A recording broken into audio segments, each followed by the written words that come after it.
Only 5 pages. Only 5 pages we get this week with Magi, and yet it still is blowing my mind. Still more content than most manga chapters will give you in a single chapter with only 5 pages. And 4 of those pages were dialogueless. Can anyone say that Magi greatness? So at first with this chapter, I was like, okay, Shinobu Ohtaka, you're totally trolling us. What the fuck are you doing? 5 pages? Really? Really?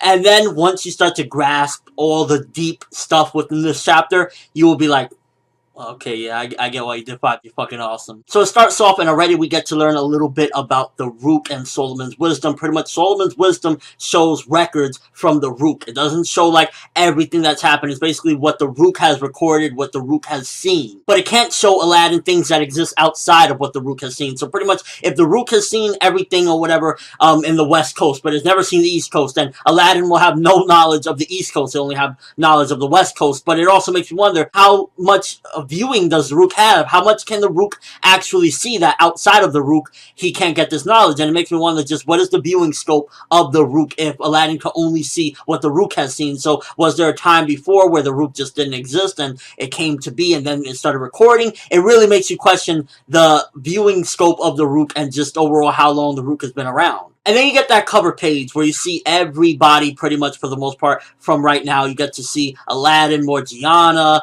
the finalists, Sinbad. You get to see everyone in there. And the thing that immediately gets me and catches my eye is I look at it and I'm like, okay, why is Sinbad's eyes covered but you see everyone else for the most part? I think there was one other person there that had like his helmet down or whatever, but the only one that really has his eyes covered for the most part is Sinbad.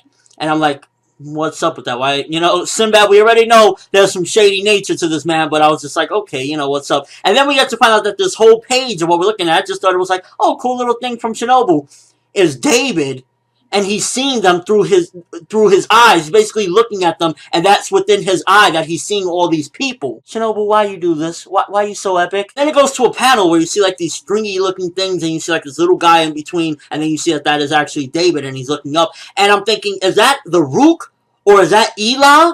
Or are they synonymous? Is the Rook actually Eli as well? It really got me curious as to what the fuck was going on because you see him looking up, and he's looking up like this at that thing, and I'm guessing that that was actually the Rook. Now, I don't know if they're synonymous with each other or what, but he's pretty much seen them via the Rook and the past, present, and future, whatever, because the Rook pretty much records and it kept on going, I'm guessing. So the Rook was already around at this particular point. When was this point exactly? I'm not sure. It had to definitely have been prior to Solomon's birth, because at this point he's writing down what he's seen within the Rook. But it's just really curious. It got me curious because in his actual dialogue that he says later, he says, I can't see the future. I can only see past. So this took place either after Solomon's birth or before, and he saw Solomon's birth.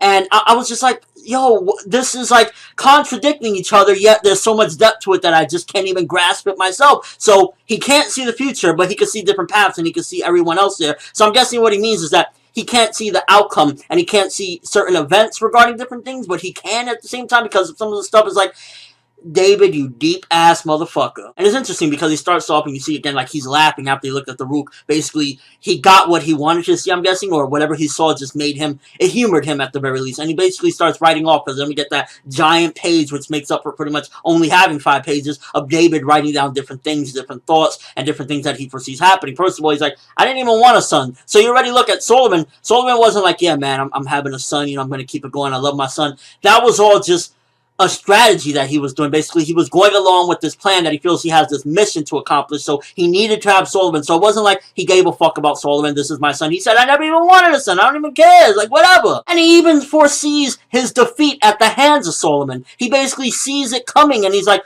that's something that I just have to accept. So you see that this David guy is like, holy fuck, how, like, the complexities of this man. He sees that he's gonna lose to his son, and he sees that it's basically inevitable, so he accepts that he will lose to his son after doing all his things, you know, with the Orthodox magicians and taking control. And the interesting thing is that he's basically saying his enemy was never any of that. So, in a sense, he was just once again continuing on with this mission. So, the Orthodox magicians controlling all the species, none of that fucking mattered to him. He basically says, my biggest enemy was escaping dying of age, basically, and I kept on using magic to prolong my death. And it's very interesting. It kind of reminds me, I can't remember what story it is, but like, because he says basically people looked at him as a coward. So basically one of the things with David is that he doesn't want to grow old and die. That's one of his fears, I guess you could say, because he fought so hard. It didn't matter anything that was going on. That was all part of the plan, and that was all a part of what I guess he felt was destiny or fate, and this was supposed to happen. Mainly one of his biggest concerns was pretty much living forever, I'm guessing. He just didn't want to die. I don't know if he feared it or what, because he basically said, I'm not a coward. That wasn't what it was about. So it already makes you question as well, like, so why do you continue to prolong? Was it something that you felt a mission at the end of the tunnel? And the thing is, he basically felt like he was cursed by God, but at the same time feels as though he is a God. So David right now is like, we thought Solomon was pretty much like God. We thought Solomon was pretty much like, you know, the sage of six paths, so to speak, but there's something even beyond that. David, it seems as though everything that is happening right now, everything is all a part of plan, all according to plan. So like, Eisen, you ain't got shit on David. You might have planned for like 20 something or a couple hundred years. David been doing this shit for like 500 to 800 years. You ain't got shit on that man. And speaking of Eisen, there was definitely some similarities that I got. I doubt it's like, you know, directly from it. We don't really know if Shinobu reads Bleach or anything, but there was some subtleties that I kind of felt reminded me of Bleach at the very least. Like the whole thing of him being lonely, saying, why was I the only one gifted with this sort of power or this ability to foresee things that is going to happen in the limits of humanity. Kind of reminded me a little bit of Stark, and how Stark from Bleach was kind of like, you know, he was very lonely, that he was number one and he was by himself. So definitely got a little bit of elements of that. And then of course the Eisen thing of this motherfucker strategizing and planning things from hundreds of years before things happen to another world. But the biggest thing about this chapter, the biggest thing, was when he's referring to the singularities that'll come to these worlds and the new one that's going to come to the new world.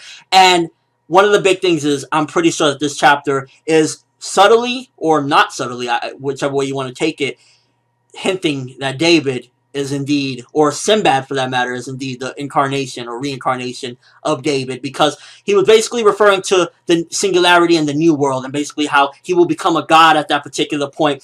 And one of the things is that if you look closely at them, regardless of what, they do look very similar. You see at the end, you get to see David's face, and he's just like Sinbad with no eyebrows and slightly different look. So already we have that there. But also, from what I was looking at the notes, I've read like 3 different translations of this. Yes, Magi is that amazing that I'm going when there's only a roar out, and I'm looking for different translations. And apparently the kanji used for the singularity word is the same one that they use regarding Sinbad. And kanji is very different and unique. When they're using different kanji, they're trying to mean different things, but they're ultimately giving its own uniqueness to it. So pretty much it was very similar to Sinbad. So I honestly wouldn't be surprised if Sinbad is the reincarnation of David. And here's a big theory right here. What if Sinbad started falling into depravity either due to the fact that David is slowly taking in and his consciousness is coming in, or the fact that he found out and it just made him think, so I'm not even really my own person? Like, is this destiny? Like, you know, anybody would fucking just fall into depravity if they think that I'm not my own man and there's something inside of me that is actually forcing its way out. So definitely gives a little bit of hints, and I wouldn't be surprised if in the Sinbad manga this actually doesn't get explained, because this is actually looking more so along the lines of like,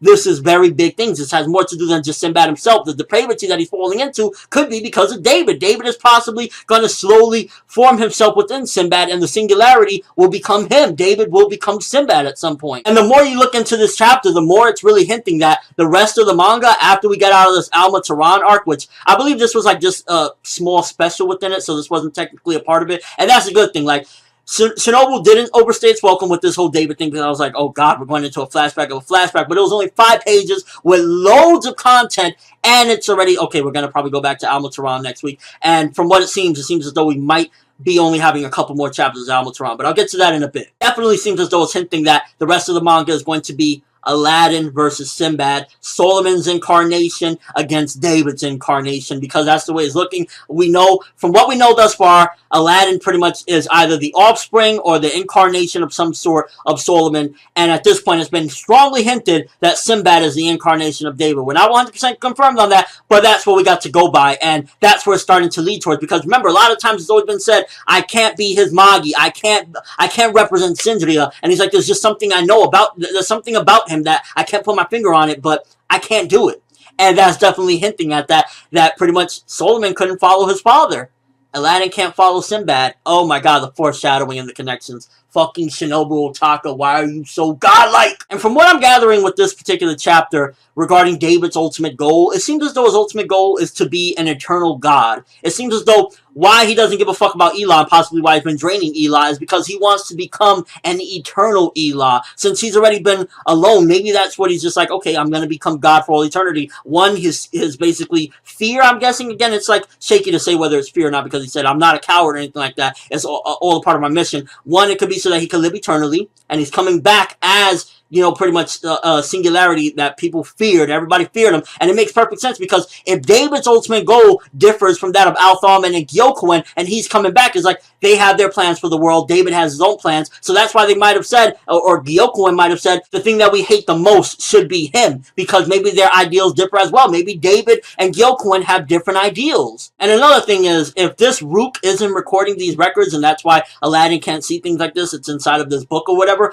then where is David at this point that the Rook can't record these? Is he in a different space and time while he's writing this book and gathering these thoughts into this book that is pretty much like a prophecy book? Where is he that pretty much the Rook can't gather what he's doing and these events of what's going on? And then the last page, it seems as though, you know, David closed his book or whatever, and I don't know if it was just bad art or, you know, scanlation or whatever. I just had to mention it. David's fingers look as though he, like, they dip inside of the book. Again, I don't know if that was supposed to be like shading that just looks wrong, but definitely looked like he dipped it. I don't know if that was some sort of Magoi, Black Rook, or whatever the case may be, but it could just be that, again, bad drawing or something like that, where it looks like his fingers are dipped into the book, and then we get to see his face, and again, he looks like Sinbad with no eyebrows and slightly different eyes, but he has the same hair, the same big earrings, and if you like, when you're looking at the page, if you want to go back, go ahead and do this right now. You look at the page, put your hands over David's eyes, and you'll just see like, oh shit, that's Sinbad. So definitely huge hints that Sinbad is indeed the reincarnation or incarnation of David. But at the end of the chapter, we get to see the Solomon's wisdom thing, and it's making me wonder, was Solomon's wisdom, the power of Solomon's wisdom,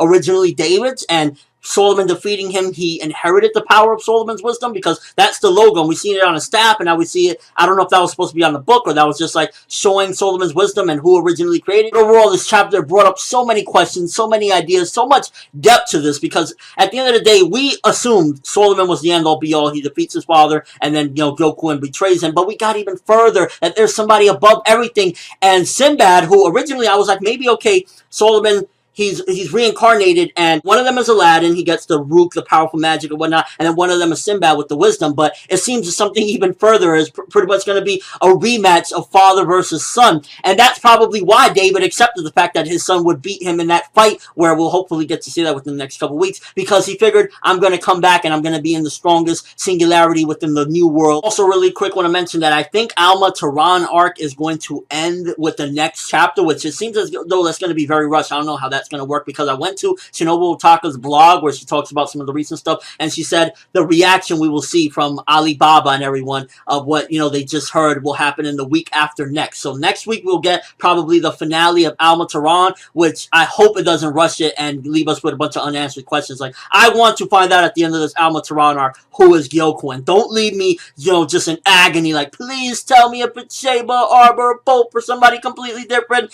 And yeah, so pretty much the following week after that, we will go back. I don't know if it's just going to be a cut real quick to see Alibaba's thoughts. Maybe he'll interrupt Aladdin in the middle of the story or something like that, because I don't see all of this wrapping up Solomon versus David, you know, finding out Gyokuen's betrayal and who Gyokuen was and why she did it. So there's a lot of stuff to answer, and I know we're going to get a double chapter, but double chapter doesn't really mean shit. Like, I hate it when they say double chapter, because I get so excited and I realize, oh yeah, double chapter just means there won't be a chapter next week. So they might be doing like double pages or whatever, but it's not actually a double chapter, 2 chapters in one. It's just that basically, yeah, we're not doing a chapter next week, so we're going to call this one double chapter. But yeah, pretty much Alma Toran will probably be wrapping up not this chapter, but the following chapter. If this one is 222.5, then the following one will be 223, and then I guess Alma Toran will wrap up in 224, 224, 5 pages, and I just got to talk for one of my longest Magi chapter reviews. Only Magi. I keep telling y'all, if you don't know what the fuck I'm talking about other than this, go read Magi. This shit is amazing. So I'm going to give this bad boy 9.5 out of 10. The only reason it gets the 0.5 deducted was because at the end of the day, she could have added some more drawings so that way we didn't have that giant text bubble. But story phenomenal. The hinting, everything about it, man. Go fucking read Magi if you're not reading it.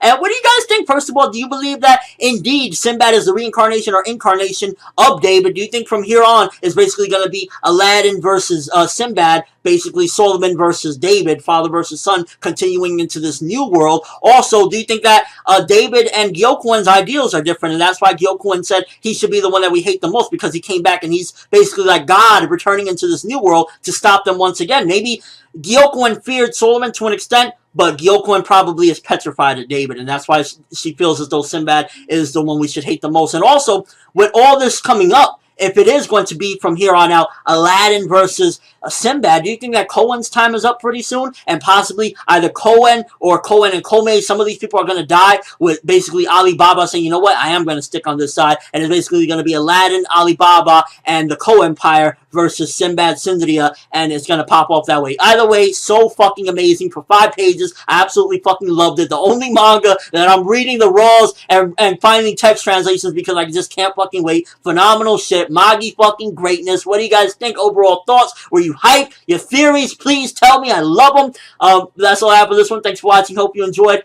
Thumbs up for what? Thumbs up for King David. Thumbs up for Solomon. Thumbs up for Shinobu Ohtaka. Thumbs up for that Magi greatness. Up in the world, and as always, people, have an awesome day.